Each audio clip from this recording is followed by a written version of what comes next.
If you are about to buy a house, then hold the phone, definitely pay attention to this week's video. Did you know that there is research that you as the buyer need to do before you put an offer in on a house and while you are under contract for a house? And there's a couple things that your real estate agent cannot research on your behalf.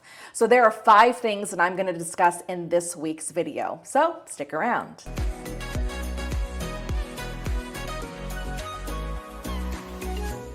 Hey everyone, my name is Danae Hewitt and I am your go-to DFW Realtor with Brico Realty Services. On my channel, I talk to you about all the things real estate.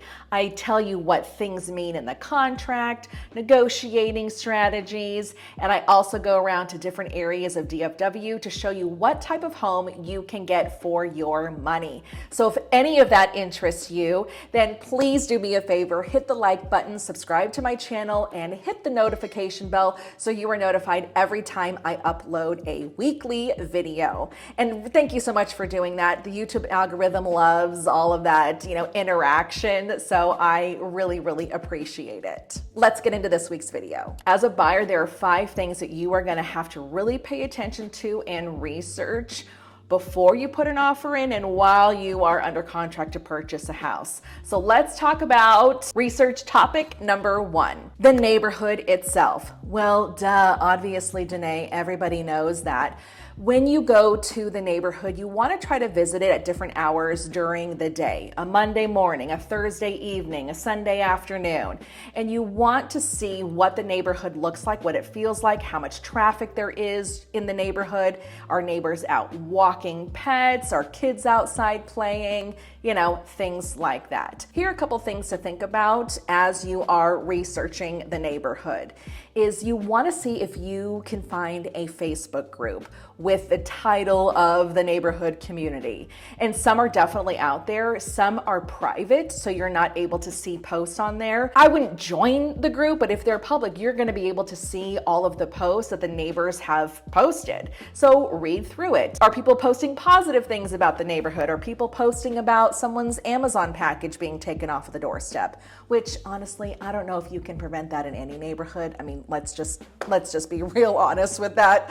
But you want to see what type of content, what type of things the neighbors are posting in that neighborhood page. The second thing that you want to research is the commute time to your job, to the airport if you travel a lot. I would actually try to do the commute yourself. Monday morning, get to the house and then see what your commute is to get to your job, let's say. Or on a Thursday afternoon, drive from the house to the airport and see how long of a commute time that is. And sometimes it really truly depends on the market. Like during our COVID pandemic times, there was absolutely no time to drive your commute the next morning because there were already 18 offers on the house and you had to put in your offer like that evening. So if you can, try to do those commutes in real time so you know exactly how long it's going to take you to get to those destinations. The next thing to research is school ratings.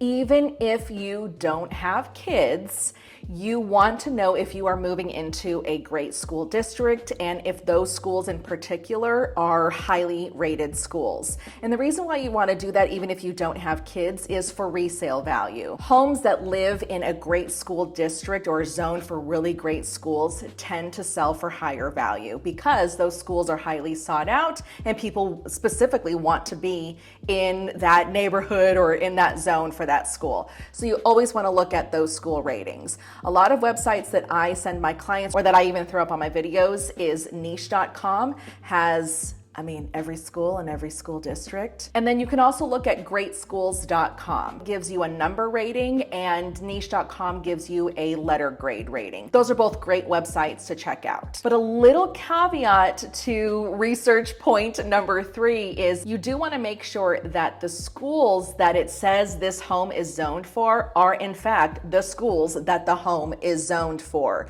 And how you can do that is go to the district's website, look at their school zone map, and they usually have one just for elementary schools, one for middle schools, one for high schools, and you want to check those streets and you want to check those borders to make sure that your home is zoned for that specific school if you want to narrow it down so that your kids attend that specific school. Don't take it for the agent's word online, because they're pulling information from maybe what the seller tells them. Oh, here, this is where we're zoned for. And most likely that is accurate.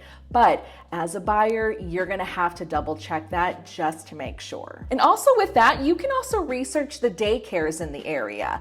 See what kind of a rating the daycares receive, like Google reviews and stuff like that, so that you can see, again, what type of area the house is that you're potentially putting an offer in. The last 2 points I'm gonna talk to you about are things that you as the buyer are going to have to research on your end, and you're not gonna be able to rely on your real estate agent to do that for you. And I will get into why. So let's get into point number 4. You're gonna wanna research the crime in the area. They can send you a website. That's usually what I do. I send my clients the website crimegrades.org, and you type in the zip code, and it basically gives you a letter rating of how safe the area is. But I also tell my clients that some of this you want to also take into consideration how densely populated the area is and how much crime there is, because typically when there's more people in the area, there's more crime that is reported and done.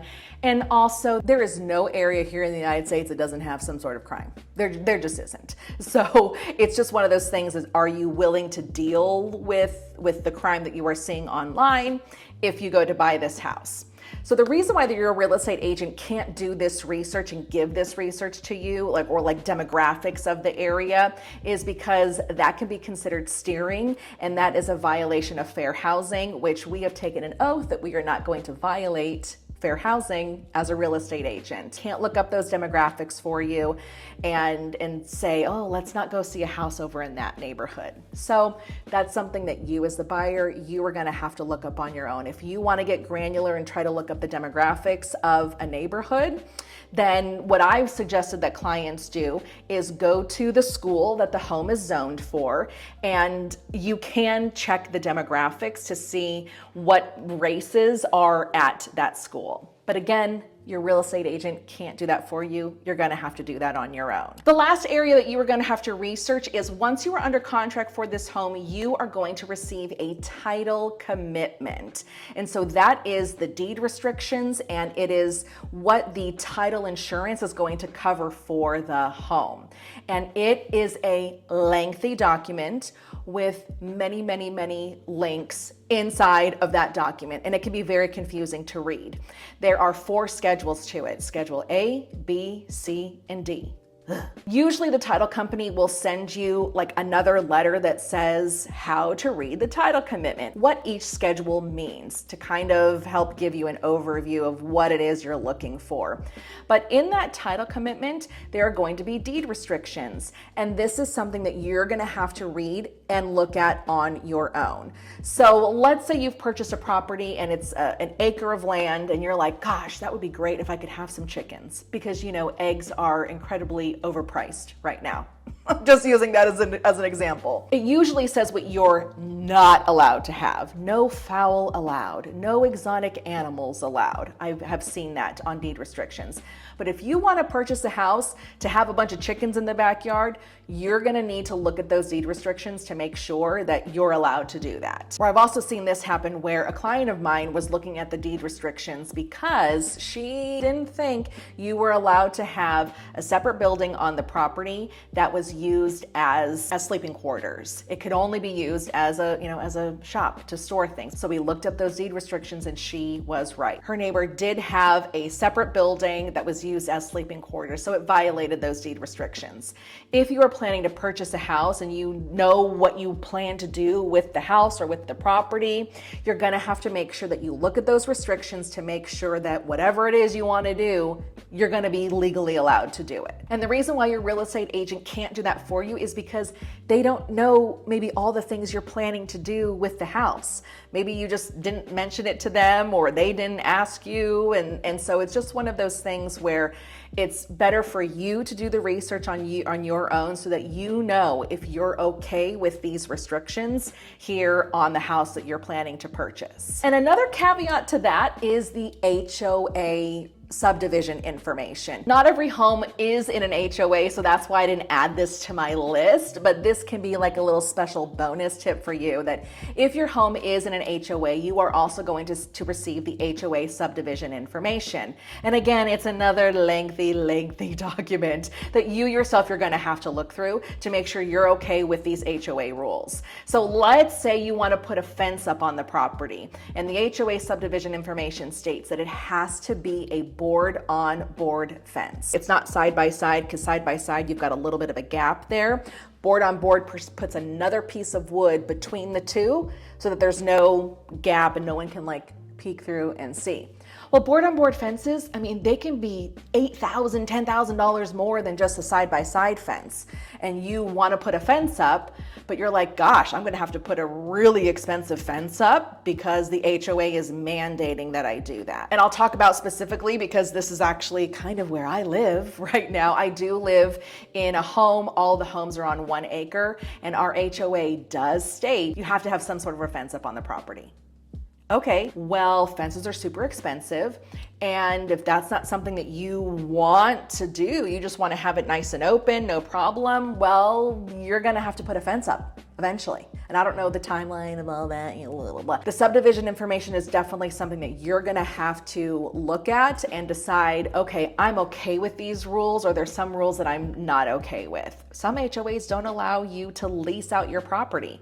In 10 years from now, if you want to keep it as a rental property and do a cash out refinance and go buy another house, but the HOA doesn't allow it, then you're gonna have to sell that home if you want to move. Definitely some things for you to look at. And again, your real estate agent can't look at those things for you because they don't know what you're planning to do with the property like you and your family do. Well, this is just going to be a lot of research for you. Buying a home is a huge investment, and those are the 5 things that I really think you need to pay special attention to on the home that you are planning to purchase before you sign on the dotted line and pay a lot of money for it. I hope you got some value out of this week's video. If you did, leave it in the comments below. I am always learning, and I always love to share information with you guys. Before you leave, check out that video right there. Thanks for tuning in, everyone. I will see you next week.